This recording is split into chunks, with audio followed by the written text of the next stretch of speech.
All right. It says we're live. Oh, let me switch the background. Sweet. Yep. See that we're Great. live.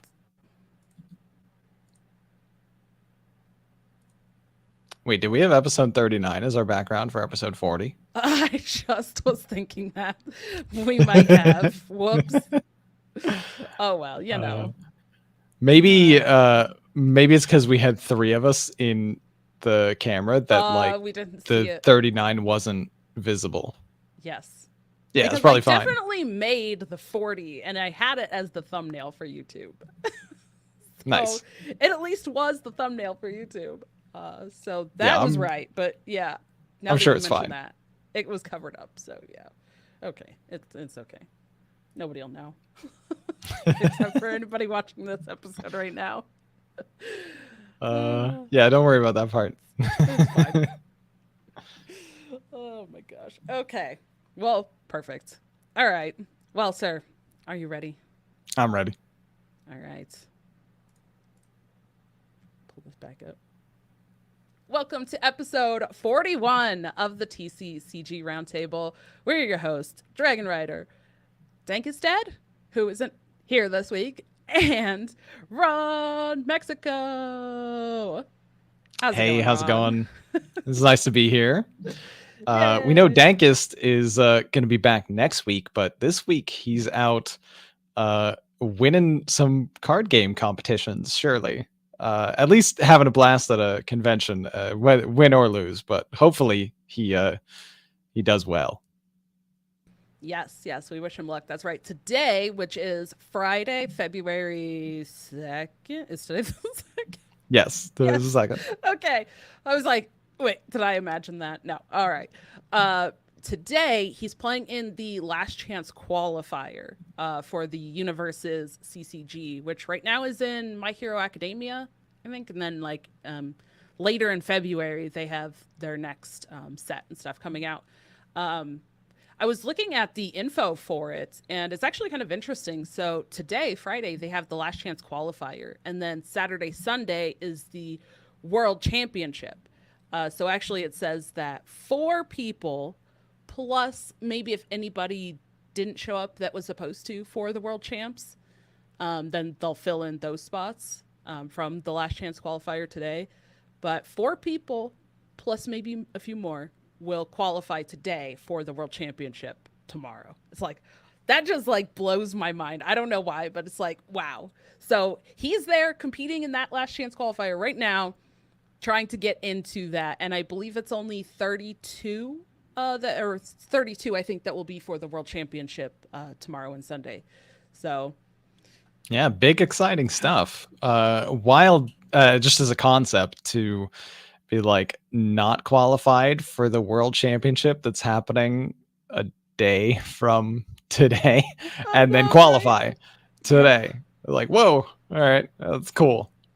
I know. And then it's like, okay, so if you do qualify, though, I'm sure they probably have different, like, you could probably bring a different deck if you wanted to the world champs tomorrow than what you brought for the Last Chance Qualifier today.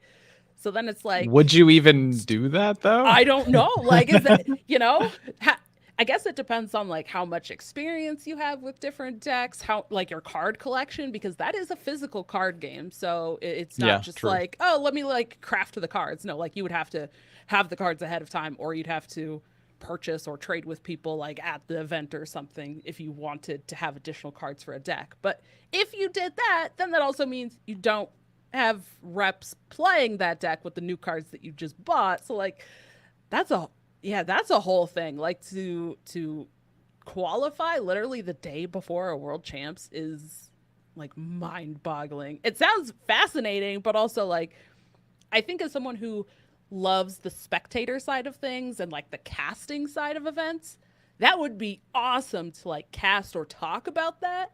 But to play in it, if I was a player in that, that would like give me super anxiety to qualify literally the day before. Yeah, limited prep time, we'll say.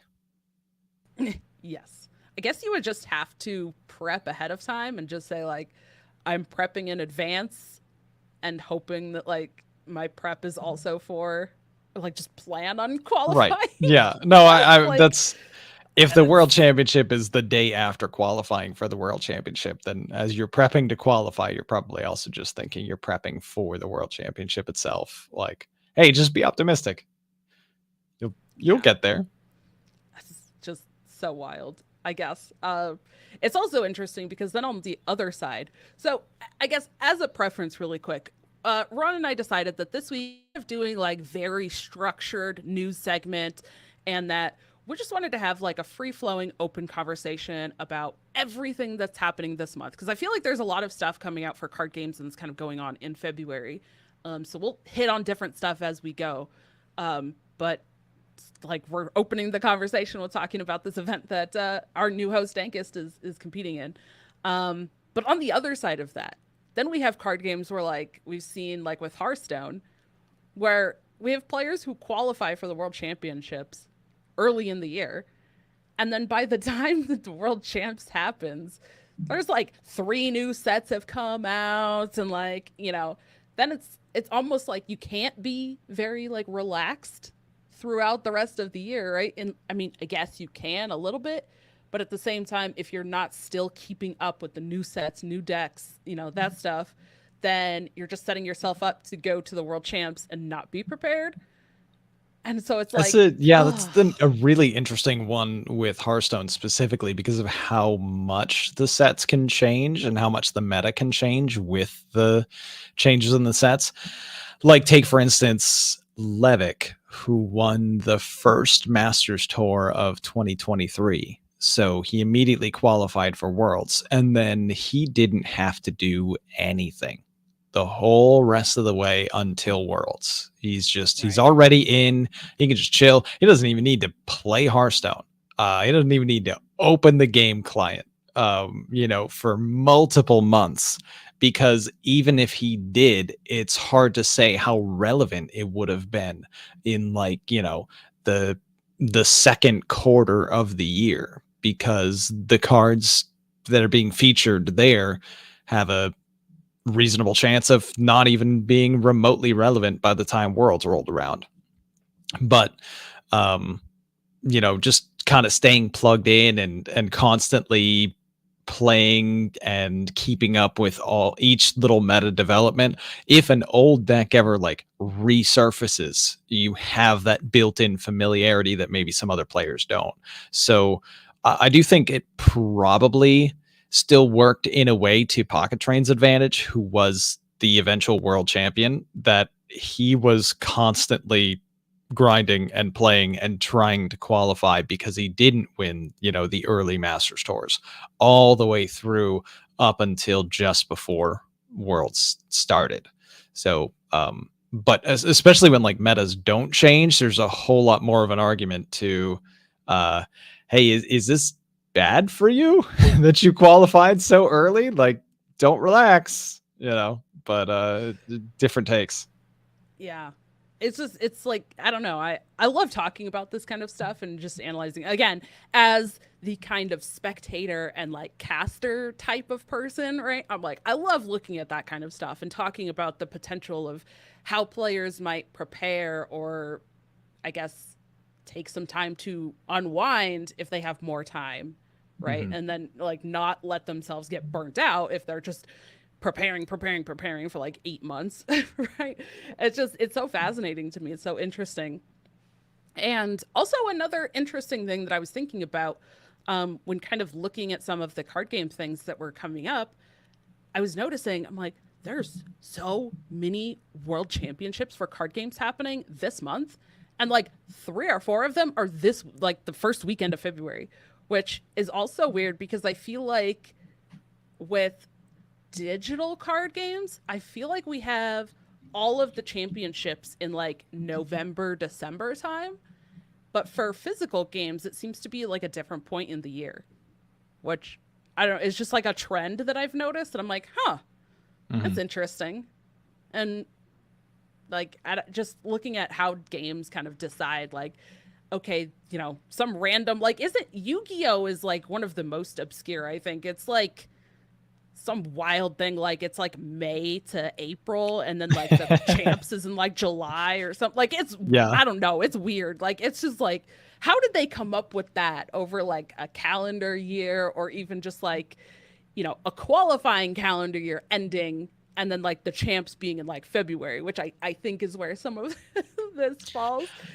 Maybe it was just a decision made like nobody else is gonna do this because this is crazy, right? So we'll corner the market on our game's most hype event is going on while no other game has their most hype event, so we can't have some competition with that, lose viewership or something.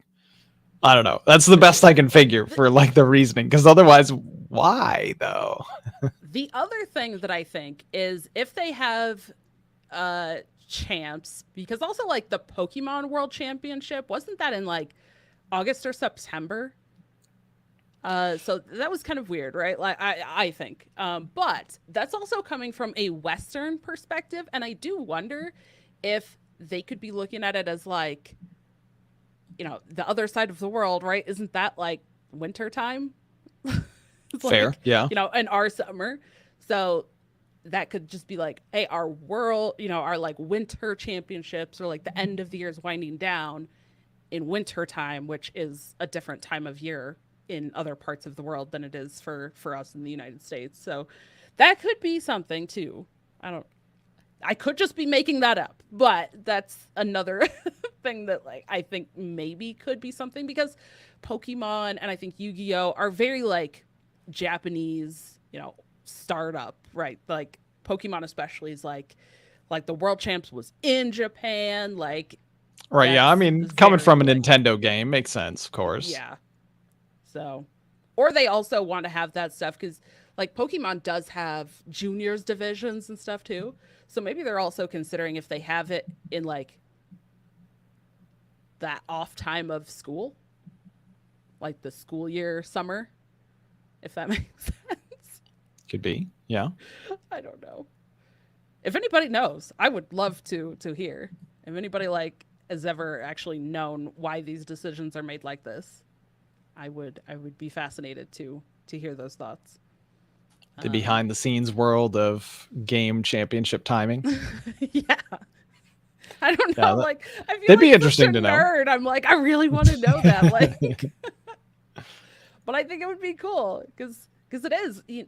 When you look at just one or two card games, you're like, okay, like this is how it is, right? You kind of just see card games as just what those one or two games are doing. But when you start, like, the more and more that I've been researching more of these card games and finding more, and it's like every card game company, they all have these very like different ideas on how they want to run things, when they want to have things, you know, how they're going to release stuff. Like, it's so varied, and it's just fascinating to me to like look at all the differences. And I don't know, it's like I feel like all of those decisions impact like how much the card game puts out in terms of like product or new release stuff, you know, how they manage their, I guess, year, quote unquote year, right? Because even like Hearthstone, the year of, you know, whatever, year of the wolf, year of the dragon, all of that changes in like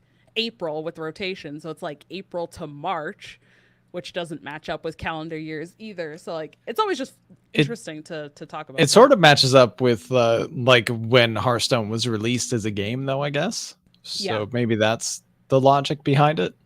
Could be. We have plenty of theories of the timing behind different game decisions. Yes. Which how about the decisions that Legends of Runeterra has had to make?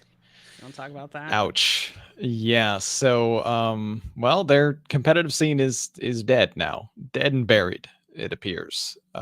And I guess a lot of people saw it coming. Like Dankest specifically was saying pretty unsurprisingly, you know, that competitive is gone. They've even removed their ranked seasons, which I'm kind of a little bit more surprised by. You'd think that there would still be some kind of appeal to that, but maybe not, or maybe it just would be upsetting for people with competitive gone. Like, hey, I hit rank 1 in Runeterra, but also it means literally nothing and there's no reward for it.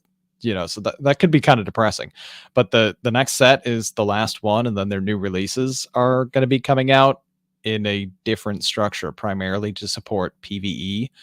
So just a very dramatic, different change. Esports, as we mentioned in the previous episode, has been really struggling lately, and I think we see it reflected very significantly in the Runeterra changes. Yeah, and I mean the huge layoffs that we talked about last week too, like that definitely impacts everything. I mean, it's very difficult for a small team to keep up with, coming up with new sets and keeping up with ranked seasons and new releases for ranked seasons or new things like that, and this and competitive. Like it's just too much for a small team to take on. So I definitely understand their shift to, hey, we're like a really small team now. We have to make these cuts. And unfortunately, that means the competitive stuff. I think we touched on it a little bit last week, but I did just want to like kind of bring up the idea that a lot of these games, even for like, if you look at people even like us, say, who are very kind of focused on the competitive side, or we are kind of very tuned into the scenes and like what's going on, who's playing and what's happening. The average player is not, right. The average player is more of a casual player. They probably don't log in every single day. Maybe they don't even log in once a week. Maybe it's just once a week, but they're going to be very casual. Even for me, I was like very, very surprised. I'll see if I can pull up, but I got an email like right after the new year from MTGA, right, for the Magic the Gathering arena. And it said that I was in like the top % of players. And then it gave like a little breakdown of how many games I played and this. And it was like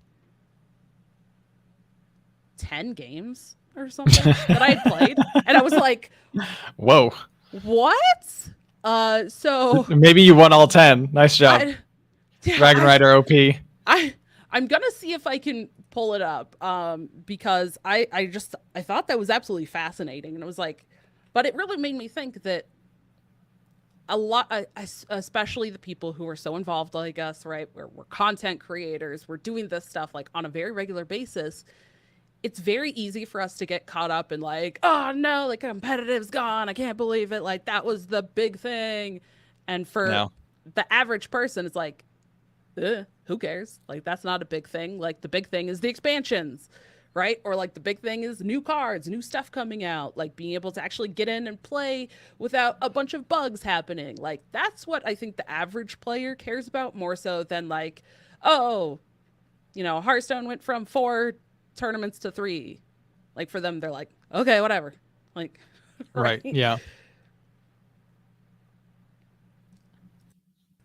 I don't. That's definitely something that can impact like how people perceive the game, though. If they do see like the loss of competitive, or hey, why is ranked gone? Like for the Runeterra example. Wait, there are no ranked seasons anymore. Like even if you're a casual player, that's sort of a warning sign that something wrong is happening with the game or something bad is happening. Like, hey, shouldn't that still be there? But overall, it probably doesn't have that big of an impact on their like their larger portions of the player base. But I think signaling can be important, just as far as like trying to communicate to your community that, hey, this game is still healthy and thriving. So you see warning signs, people sometimes start to panic and jump ship. Yeah, that's fair too. I think especially now with our very like very connected society, right? We Mhm. have a lot of this like instant access to information. Even Twitch streamers, like we have a lot more content creators in the past, especially like before digital card games really became a thing. You kind of didn't really have that, but that was also still when card games were very new. I think they were pulling in like a lot of interest, and people were a lot more focused on like, yeah, we play the card game, we go to the tournaments, like that's what happens. And now things have shifted, and it's like we don't have to do tournaments. We can just play on our computers or play on our phones, and we can play a game versus another person like from wherever we're at. So I just think in general things have shifted too. So it's definitely interesting how like that has impacted things. Like you said, like people will see that and be like, well, oh, these content creators are saying, oh, no more tournaments, like the game's dead. So then they go, oh, okay, the game's dead, move on to something else. And Yeah. it might not be the case, but Yeah. there's that kind of that seeing people talk about it and seeing that perception, especially on things like social media that can be very skewed and might not actually What? reflect reality. Well, Social media not representing the Yeah. reality of every situation and to the fullest extent? What? That's right. How about this reality? I found this email. Okay, so this was sent to me on January 9th.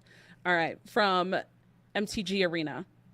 All right, here's my 2023 stats. Mastery level 10. I got constructed rank bronze 3. Limited rank bronze 3. I played 34 games. I got 8,750 quest gold, more than 60 or more gold than over 60% of players. And I got 3,150 daily wins gold, which is also more gold than over 60% of players.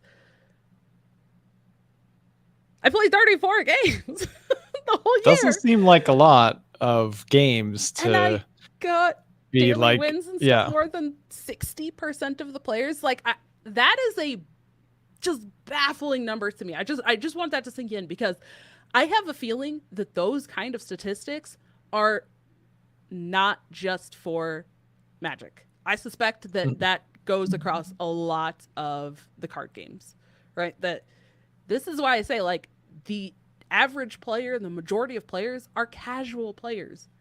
If I did 34 games and then this says my favorite, quote unquote, favorite format was standard ranked, and it says favorite format wins 7. Woohoo! 7 wins in standard ranked. Yeah.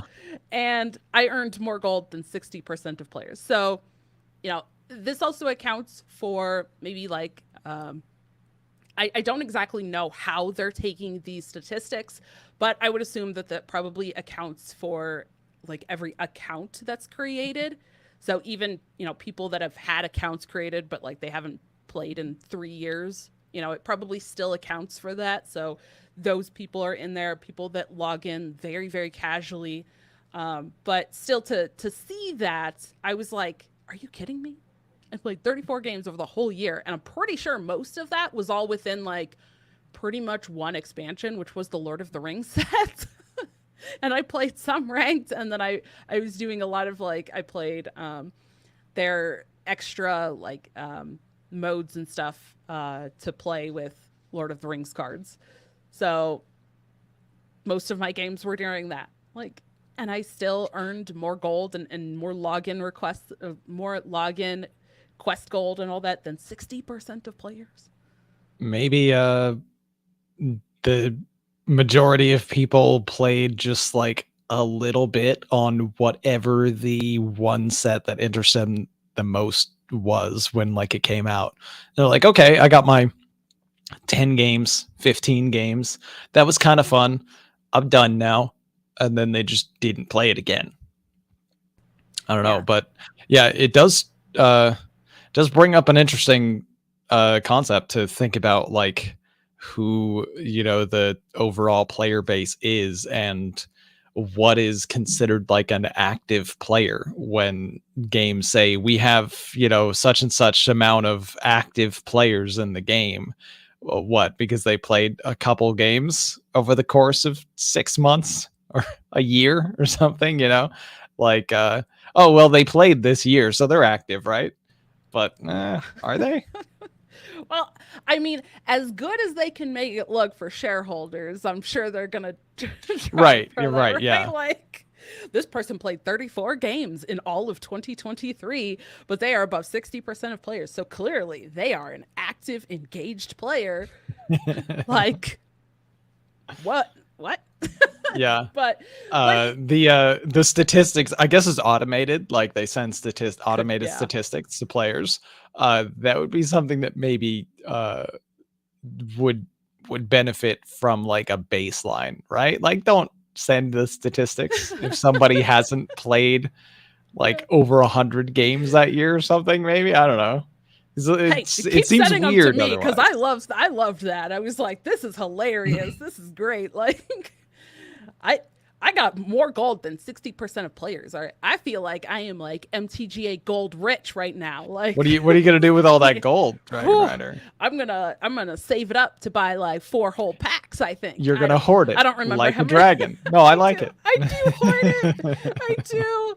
You know how much dust I have in Hearthstone and how many packs I have? It's literally, when I get on stream, people are like 300 and something packs. I'm like, yeah, they just sit there, and I'll open them soon. I open them. I'm like, maybe I should make that a reward or something to like have me open those packs. I don't know, but again, I'm at that like very top end of players who, for me, I'm like, I don't need those.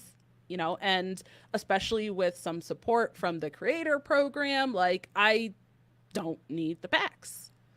Right? Like, Well, you probably have more than 34 games in 2023 on Hearthstone. I probably have more than 34 games already in 2024. Actually, I know I have more than 34 games already in 2024. I don't even want to know how many it was in 20. Don't send me those stats. Those will just make me very sad. Send me these stats that tell me I have more gold than 60% of players. Send me those. Don't send me the one that's like, you played 5 million hours of our game in 1 year. Like, I don't. That's okay. That's okay. We don't need to look at that. We don't need to know that. Oh my gosh. So yeah, I don't know. I thought that was very interesting in terms of maybe considering the different like player bases and how many players there actually might be for a game, even if they are more casual, because those are still players. There's still a chance that those players will buy packs, and whether this is a digital card game or physical, right? They are still potential like players who will spend money on the game. And I think, as you mentioned too, you brought up a really good point with like, oh, there might be a certain set or a certain expansion that people are very interested in, like the Doctor Who cards for Magic were like insanely popular. Right, those were very, very well received by the community. Like, people really wanted to get their hands on those. And also, we touched on this a little bit last week too, but a lot of those decks that were created for the Doctor Who were also the Commander decks, right? So it's also interesting to look at like different game modes. But I think that also reflects a lot in just whether it's, again, physical or digital. You have this huge audience who are playing cards, but maybe they play more casual. Maybe they only invest, hey, I'll buy like one pre-built deck for this physical game, or like, hey, maybe I'll buy like this Hearthstone expansion or this Legends of Runeterra expansion, whatever looks really cool to me. I will buy like one pre-purchase bundle, and that's like all the cards that they buy. And there's a lot of players like that. Or maybe they're more free to play. Maybe they only buy every now and then. That's perfectly fine. Like, there's absolutely nothing wrong with that. And that's a huge audience of the card games, which I think is also why we're seeing, I'm going to tie this into another bullet point that we have for our topic. We have all these new card games coming out, including things like on Kickstarter. A perfect example of that for our big February is that I think it technically started on like the 30th or 31st of January, but the Altered TCG Kickstarter just launched. It fully funded in 2 minutes. Whew. And it was growing well. I haven't even looked at it in a little while. I'm sure it's over $1 million by now that it's already on. And it's only a few days into the Kickstarter for that. That's impressive. It's coming out by a French team, but one big thing that they have for that is this concept of print and play, or you purchase your cards, and basically what you do is they get printed for you when you make the purchase, and then they get sent to you. So it's kind of a new take on cards where you don't necessarily go to a shop to buy them or whatever. You're kind of getting to pick like what you want, and you're choosing, and then they get printed especially for you. And I feel like that has a huge draw for a lot of people, especially people who maybe they don't want to just go and like, hey, I don't want to just buy this, this pre-built deck thing. Like I want to pick the deck, and maybe my local scene doesn't have it, or they really enjoy having the things printed for them, like specifically, like that's a cool idea, right? Or they just say, I want to print the cards myself, like on just stock paper or whatever, because I want to play with my brother at home, and I can just pay like $10 or whatever it is and use some of my mom's printer paper and print it out, and like me and my brother can play, right? Like that appeals to a lot of people. So I think that also is contributing to its success. They also have done like a lot of marketing and that stuff too, which I think has contributed as well. But Pretty just smart, that yeah. appeal to like the broader audience, I think, has really helped them. Yeah, it'll be exciting to see what direction that game goes, because that much backing that early means it could be another contender in the card game sphere and something that picks up momentum. So maybe we'll be reporting on Altered championships in a year from now or something like that. Who knows?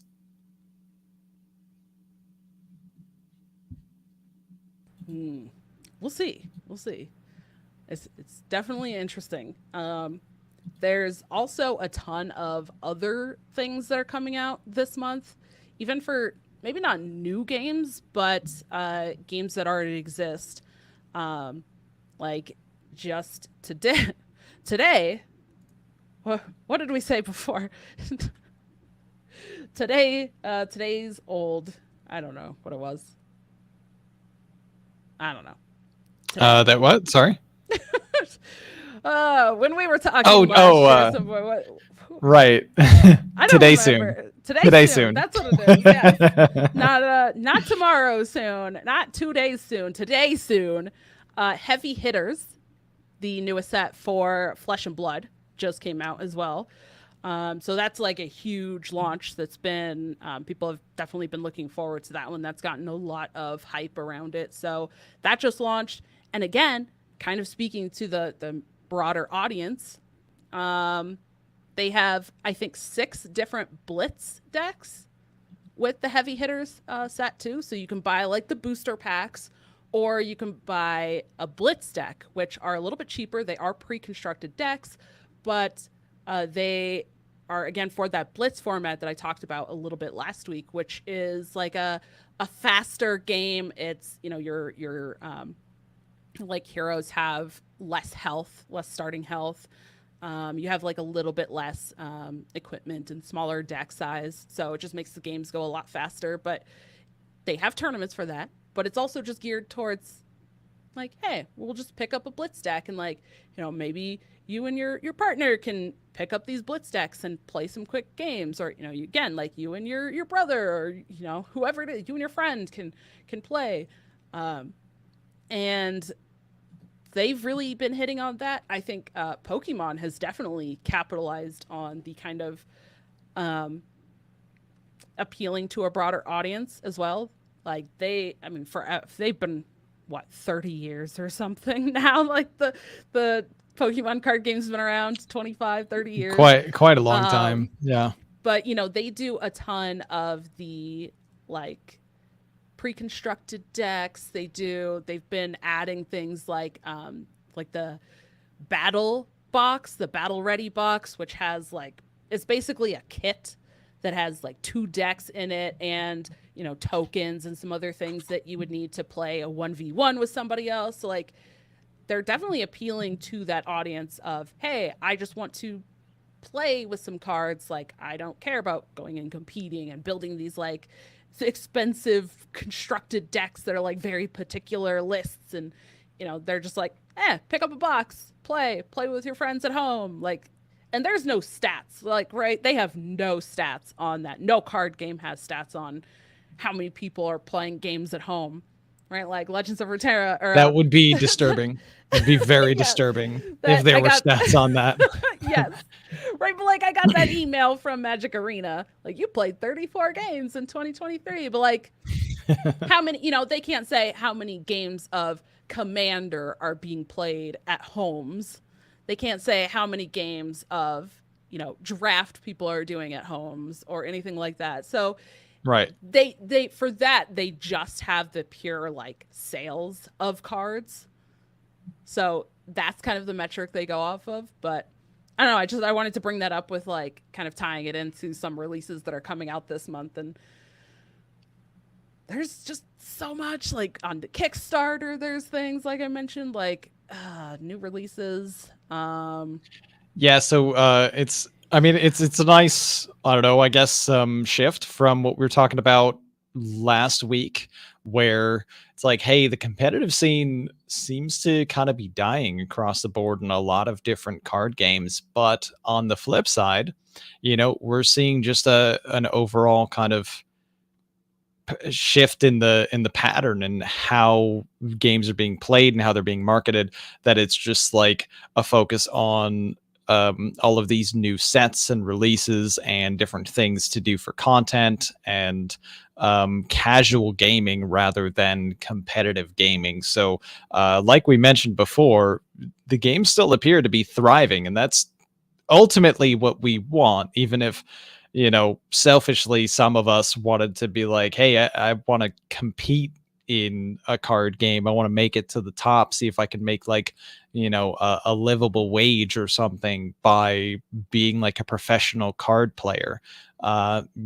Probably not a real option for almost everyone competitive wise. It's not like you can have like a thriving competitive scene with multiple pro players who are on like teams with salaries or something like that. But on the other hand, all these cool hobbies that you can have are going to be around and remain around for potentially quite some time because they are doing well, just maybe less so in the arena that we sort of wanted them to be doing well in. Yeah. And I think that's also why we've seen a big shift, or at least maybe a popularity spike, I guess, in another thing that we brought up last week, which is kind of those conventions, right? That like Magic has been doing for a while. And I'll bring up Magic Con, another thing that's happening this February. Magic Con Chicago, happening February 23rd through 25th. That has, it's a multiple day event. There's multiple events. There's different formats. If you do want to play, you can meet creators. You can meet cosplayers. There's like that whole encompassing thing. Pokemon's been doing that for a long time. And now I think Flesh and Blood has been following in that same kind of pattern as well. Like they have a big like multi-day convention type thing where you can play in multiple things. They might have like the World Championship happening, let's say, but then on the side, you know, as a spectator, as somebody like going, you could also play in like side events if you want to play in those. You can play in different format things. And again, you get to meet creators. You might get to, I know Flesh and Blood has even invited for some of those. They invite artists of the, you know, a lot of the card games or a lot of the cards. Like they invite the artists to some of these. Some of the actual like designers and people that work on the games go to these, so you get to meet them, and like it's more of a whole like encompassing like community style thing, instead of just you're literally coming here just for the competition and nothing else is happening. Like, you know. Yeah. And I think that we really have kind of seen a trend like that. And man, I know this is again like that really wishful thinking. Like, I would love to see things like that happen for Hearthstone. I almost feel like BlizzCon in a way, like the Hearthstone Tavern area for BlizzCon kind of was that. Or like they had some panels talking about new stuff. You could do like the Doula Dev. There was the, you know, you got to play test the new Battlegrounds Duos mode. They had dev signings, so you could like meet the devs and talk to them. Like, in a way, that was kind of that. Maybe like, you know, not to the same scale because it was part of a whole BlizzCon instead of just like a Hearthstone focus thing like Magic Con is, or the Flesh and Blood events. But I really do feel like those types of events, those types of things are hugely, hugely popular because they're appealing to a bigger audience than just like the highest competitive players. Oh yeah. No, that was cool to have like the and the tavern setup at BlizzCon was pretty fun. It looked great just to have like the layout. It kind of perfectly lends itself to, you know, Hearthstone and tavern, like the whole concept. And there were a lot of things to do. There were a lot of fun things that were available there. It does feel like, sadly, you know, it's kind of a miss to not have a major competitive event during BlizzCon. Like when it was the first BlizzCon for a while in person, they could have tried to organize that and make a bigger thing of it. But it fits with the overall shift of like the priorities of where they're going, that and maybe, you know, make it more casual community focused than actually competitive focused. That being said, well, we're talking about some Hearthstone competitive stuff. There is still a system, even though it's only really going to matter for the absolute highest tier of players. Season starts off today, or sorry, yesterday, and it will run through the next month, a couple months, I believe, is the qualifying period for the upcoming Masters Tour. So if you're playing Hearthstone Ladder, you do still have the chance to compete at the highest level. All you have to do is win basically all of your games, you know, like 65-70% of your games, something like that, and finish in the top 1 to maybe 5 legend, and then do it again next month. But if you can do that, you can you know, play in official events and win money and compete. Yeah, that is a thing that is happening. That's true. Which, yeah, I believe talked about that too. Drugi in the in our Twitch chat is that's easy. Yeah, all right. Yeah, well, I easy. mean, That's all you have to do. Drugi, you are part of AFG, so if it's easy, we would love to see you do that. Like, hands down, like, please do that. Compete in the Masters tours. We will be behind you the whole way. Go ahead, do that work. But yeah, it's like, okay, so the competitive season is starting up, but also whoops, he says, you know, there also is I guess at the timing feels so weird, like talking about this. Also, on the flip side, you know what also started in Hearthstone February 1st is the new Twist season, which is commons and rares only. Time to rebrand as a competitive Twist player. Right.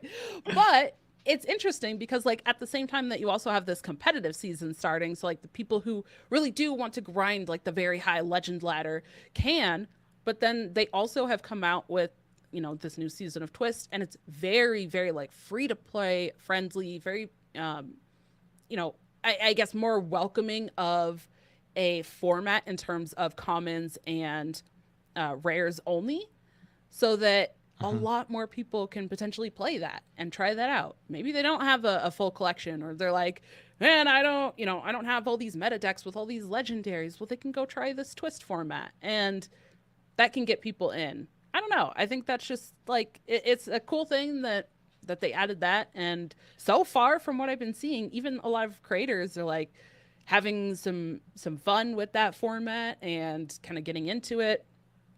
I have It's nice that they seen, explored it. yeah. Like the popper format has Hmm. been something run in lots of different card games, and for Hearthstone, what it means essentially is just that like the rarity of the cards in this format is exclusively commons, which means commons are the cheapest things to craft. They only cost like 40 or well, I think 50 dust to like craft a common card. And it's exclusively common cards for that whole format. So it should be very, very cheap to make any deck that can play in Twist, and that can be a big draw for some people. So that's great to have as an available option. Yeah. And I also wanted to bring up one more thing. So, I guess slight update. Last week, at like the very tail end of the episode, I was like, "Oh yeah, by the way, I found this Warhammer 40K Warp Forge card game, digital card game, right?" And I was like, "Let me check it out." And then I checked it out, and I was like, "I like this. This is cool." Like it feels in a way very similar to Hearthstone in terms of, you get your 1 mana every turn, you play your stuff, you can attack basically the enemy like hero, it's the enemy warlord, or you can attack their other units, right? Like it's very similar in that sense. So it was very easy for me to like kind of grasp the concept and start learning. And then I was like looking into it, and I'm like, huh, they have a creator program. Okay. I was like, let me look at Nice. this. And then I was looking, and I'm like, their requirements are basically like, be like positive and welcoming. I was like, okay, well, yes, I am that. Then their other requirement was like 250 followers or subscribers on like, Twitch or YouTube or whatever. And I was like, okay, yep, I meet that. And then their other requirement was 15 concurrent viewers in the last 30 days. I was like, okay, I actually technically don't meet that because I have shifted my focus more away from streaming and more to like these podcasts and doing some YouTube videos and that kind of content rather than the live streaming. But,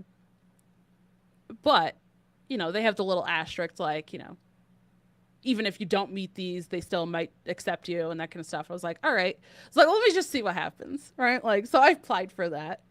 And Nice. I got in. I was like, okay, this Nice. is cool. Yeah.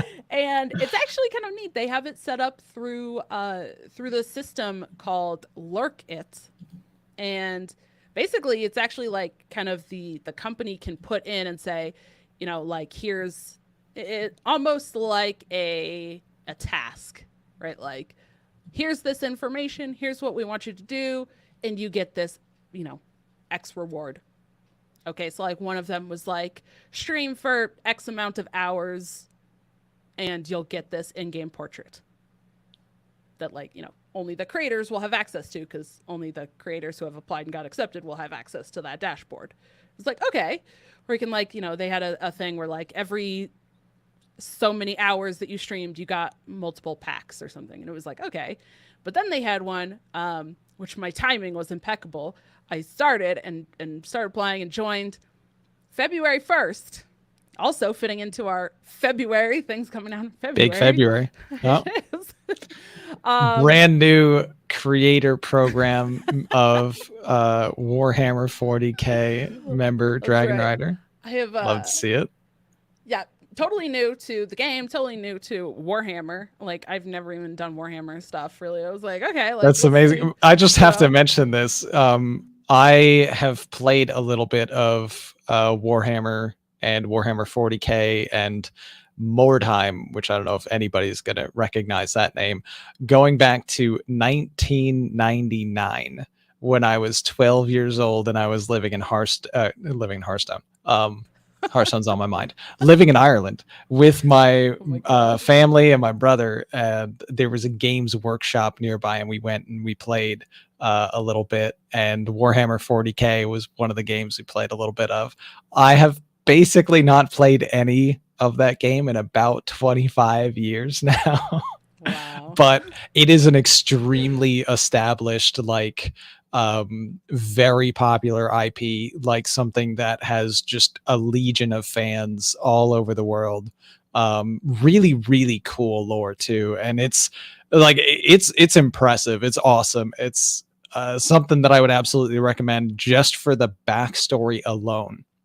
And then whatever direction they go with in gameplay or cards, or originally it was like a tabletop game with miniatures that you'd like assemble and paint. Whatever direction you go with, it's the type of thing that I would absolutely recommend. It's pretty cool. Yeah. And like I said, this digital card game, so it's on Steam or it's on mobile. It is still in early access. Like, it just kind of launched into early access, I think, in October. So, only a few months. But this first, they did put out like an announcement saying what their plan is for 2024. And they are looking at doing 3 like expansions, like 3 sets of cards. And then they're also doing throughout the year 6. They're calling them like reinforcement drops. And I'm assuming it's going to correspond. Right now, there are 6 factions within the game. So this would be like, comparing it to Hearthstone, you'd have like 6 heroes, right? 6 classes. So they have 6 of these reinforcement drops, which are going to be basically like 1 warlord, 1 commander for that little drop, and then like 10 or so cards. So they have like about 10 or 12-ish cards in these reinforcement drops, but each one is focused on one of the factions. So that first one actually just did come out yesterday, February 1st. But with that patch that came out, they also have implemented achievements into the game, and they're adding like some new titles, but they also have now launched Twitch drops. So like they Nice. have a thing going for like 2 weeks, that you can get Twitch drops from watching Warhammer 40K, Warp Forge streams on Twitch. And I think that's just like, I guess, kind of another thing that ties into what we were talking about earlier, right? Like, people love the Twitch drops, right? Even like Hearthstone, like, people show up, people, they're like, all right, Yep. give me my packs, give me my things, right? So like with this, you can actually earn like a handful of packs. You could get like an in-game title, and I think an in-game portraits as well for Warp Forge. So that all just started yesterday. Oh my gosh. I think the Shadowverse, and I feel so bad. I cannot remember what the other one is. I tried to find it. I couldn't. Shadowverse and something else. There's another card game. They're also having their world champs this weekend. Like we said, like a bunch of world champs going on. It's just like, man, there's so much happening this month. It's kind of amazing. Also, we're gonna be getting a lot more stuff for. Is it Digimon? There's a Digimon card game world championship finals in February. Maybe I didn't even realize I don't know. I just that, googled it. So, oh my gosh. Yeah. Okay. Didn't even know about that one. Also, that may be incorrect. There's something that says February through August, so maybe it actually happens in August and it's like starts in February. Oh, well, then that's like what you said with Hearthstone, right? Like the competitive season is starting. Yeah. Also, I'm sure we're going to be getting a lot more stuff for Star Wars Unlimited, because Star Wars Unlimited launches at the beginning of March. It comes out March 8th. So I'm sure this month in February, we're going to be getting a ton of like more news for that. I know already on the website, they've updated a bunch of stuff on the website for Star Wars Unlimited. They've added a lot of like, their competitive information stuff. They're starting to get like the store locator and that kind of stuff up. They have their card, like gallery card database up on the website too. So if you want to look at Star Wars Unlimited cards, those are on the websites. So that's probably coming. And then I also think, if I'm not mistaken, that the Disney Lorcana Into the Inklands set should be dropping mid to later February for local game stores.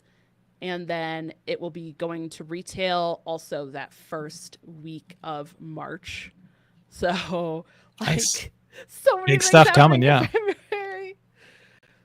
We talked about this before, right? We have those highs and the lows, right? You got like this is the high. This is February, like peak card game stuff going on right now. Like for whatever card game you're interested in, there's got to be something. Unless you're Runeterra, I'm so sorry. If you're Runeterra, everything else is great. Yeah, everything else is awesome. You have stuff to look forward to if you're a Runeterra. I mean, player.